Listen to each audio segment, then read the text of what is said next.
إنا لله وإنا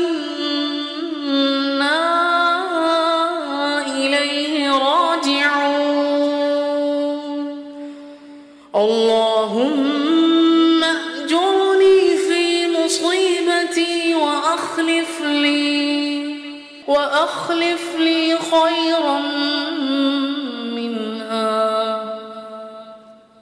إنا لله وإنا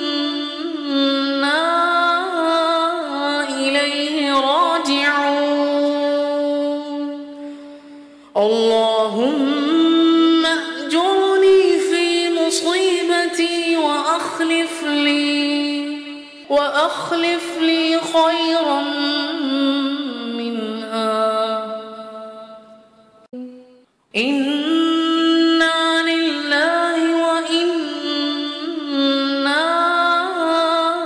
إليه راجعون. اللهم أجرني في مصيبتي وأخلف